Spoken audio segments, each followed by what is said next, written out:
नमस्कार मित्रांनो, इथे आपण 536 मध्ये 398 मिळवूया, म्हणजेच त्यांची बेरीज करूया. आता हे गणित दोन वेगवेगळ्या पद्धतींनी आपण कसे सोडवायचे हे बघणार आहोत, जेणेकरून आपल्याला हे समजेल की बेरीज करताना हातचा घेणे म्हणजे नक्की काय. तर सगळ्यात आधी आपण आपल्या नेहमीच्या पारंपरिक पद्धतीने सोडवायला सुरुवात करूया आणि आपण नेहमीच्या एकक घरापासून बेरीज करायला सुरुवात करूया. तर इथे मला तुम्ही सांगा, 6 अधिक 8 हे किती होतात? आपल्याला माहिती आहे की 6 अधिक 8 बरोबर 14.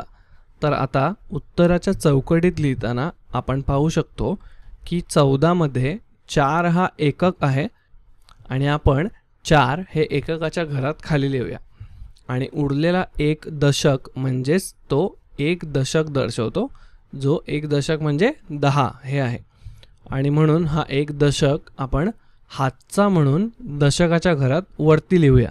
आता तुम्ही तुमचे पूर्ण लक्ष दशकाच्या घरावर केंद्रित करा. इथे आपल्याकडे वर हातचा आलेला एक दशक दिसत आहे आणि आधीचे 3 दशक आणि 9 दशक आहेत. तर यांची आपण जर बेरीज केली तर आपल्याला मिळते 1 अधिक 3 अधिक 9 बरोबर 13. पण मित्रांनो, इथे आपल्याला एक गोष्टीची आठवण करून घ्यायची आहे, ती म्हणजे हे फक्त 13 नाही आहेत, तर हे आहेत 13 दशक. आणि 13 दशक म्हणजे दुसऱ्या शब्दात सांगायचे झाले तर 3 दशक आणि 1 शतक. आणि 1 शतक म्हणजे किती? 1 शतक बरोबर 100. तर तुम्हाला वाटेल की अरे हे कसं काय?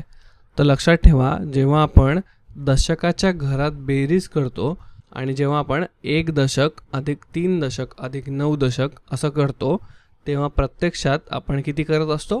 आपण करत असतो 10 अधिक 30 अधिक 90 आणि ज्याचे उत्तर येते 130. आणि म्हणूनच आपण या 130 पैकी 30 दर्शवणारा 3 हा अंक खाली दशकाच्या घरात लिहितो आणि 10 दशकांचा मिळून झालेला 1 शतक हा आपण शतकाच्या घरामध्ये हातचा म्हणून वर देतो. आता यापुढे शेवटची पायरी बघूया. तर चला, शतकाच्या घरातील सगळ्या अंकांची बेरीज केली तर आपल्याला हातचा असलेला 1 शतक, त्याच्या पुढचे 5 शतक अधिक 3 शतक हे एकत्र करून मिळते 1 अधिक 5 6 आणि 6 अधिक 3 बरोबर 9. आणि इथे पण आपण लक्षात घ्यायचे की 9 शतक असल्यामुळे त्याची खरी किंमत आहे 900.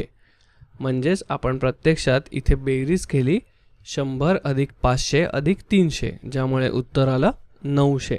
आणि हेच आपण शतकाच्या घरामध्ये खाली लिहिणार आहोत. तर इथे आपल्याला उत्तर अगदी सहज मिळालं, ते म्हणजे 536 अधिक 398 बरोबर 934. आहे की नाही सोपं?